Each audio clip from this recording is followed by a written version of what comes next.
Bonjour, aujourd'hui je vais vous présenter la meilleure application Android d'après moi. Donc ce n'est pas un jeu vidéo, c'est vraiment une application qui s'appelle SwiftKey. Alors avant moi j'utilisais un iPhone et je suis passé à Android et j'ai eu un peu de mal avec le clavier de base et donc j'ai téléchargé cette application qui s'appelle SwiftKey qui est payante, environ 2-3 euros.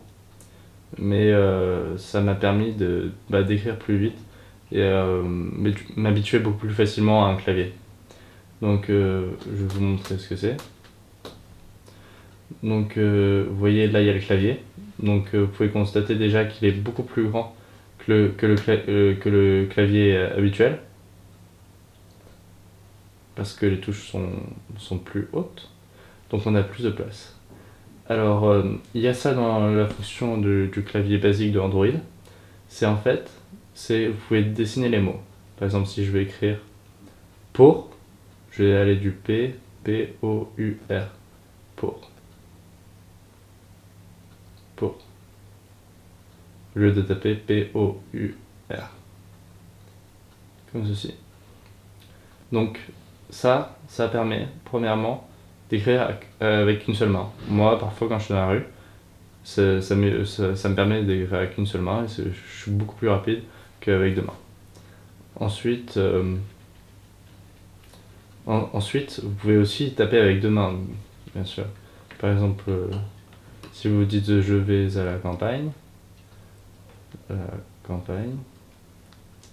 comme ceci, vous voyez, là par exemple ça a ajouté l'accent sur le A automatiquement et ça vous permet de faire beaucoup moins de fautes. Donc normalement ça met les majuscules, mais là comme on fait une recherche Google, ça ne met pas de majuscules par défaut ici. Ensuite par exemple pour faire un point on fait ça, pour faire un point d'interrogation on fait ça. C'est j'appuie légèrement et je glisse sur le point d'interrogation. Donc vous voyez, je peux le faire très vite, comme ceci. Donc par exemple, là je vais vous montrer en dessinant, je vais à la campagne. Voilà. Alors, par exemple, si vous écrivez je, vous faites espace, et ben ça va prédire le mot d'après. Comme ceci. Par exemple, je suis pas sûr que tu as dit que tu avais un iPhone. Vous voyez, en fait, ce que ça fait, c'est que plus vous allez utiliser ce clavier, plus les correspondances vont bien marcher. C'est-à-dire, par exemple, si à chaque fois que j'utilise le mot je, et ben, je mets toujours suis, et ben, au fur et à mesure, et ben, ça va toujours prédire le mot d'après qui sera suis.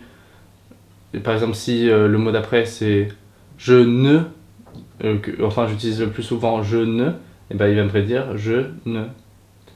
Et par exemple, si je suis pas d'accord avec ce qui me prédit, enfin j'ai plus envie qu'il m'affiche un mot, je peux très bien le supprimer, ne plus prédire, suis à nouveau.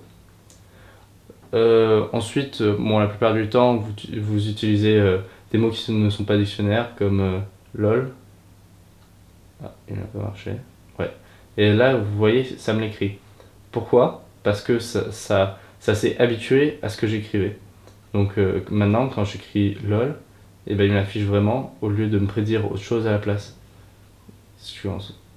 Lol, il existe vraiment.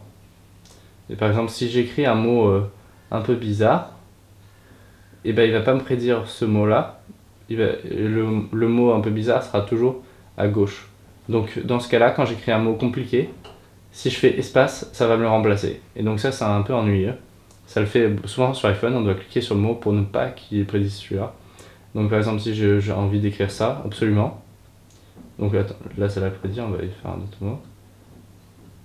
Donc là, j'ai écrit DJCK, et là, il me propose doc. Si je fais espace, ça va me le remplacer par doc. Donc il faut être habitué à toujours appuyer à gauche quand on utilise des mots compliqués et qui n'ont jamais été prédits. Et maintenant, normalement, si je fais DJCK, si j'appuie pour le prédire, normalement, si je le réécris, Et ben, vous voyez, maintenant il est au milieu. Parce que il a été ajouté au dictionnaire. Et donc c'est comme ça que cette application marche, c'est en vous habituant. Un peu comme les détecteurs, le contrôle vocal. Ça s'habitue à votre voix pour mieux que l'application marche. Et ben là c'est exactement la même chose dans le clavier. Donc n'oubliez pas de vous abonner à ma chaîne et mettre un j'aime. Voilà. Vous voyez, ça écrit parfaitement en ajoutant le A, en ajoutant le I circonflexe au mot chaîne. Et aussi... Ah oui, si vous avez des questions, en fait j'utilise QWERTY, vous pouvez très bien changer, moi j'ai laissé QWERTY pour m'y habituer, mais vous n'êtes vraiment pas obligé d'utiliser QWERTY, vous pouvez tout personnaliser. Voilà, j'espère que vous avez aimé cette vidéo, n'oubliez pas de vous abonner à la chaîne et mettre un j'aime. Merci beaucoup, au revoir.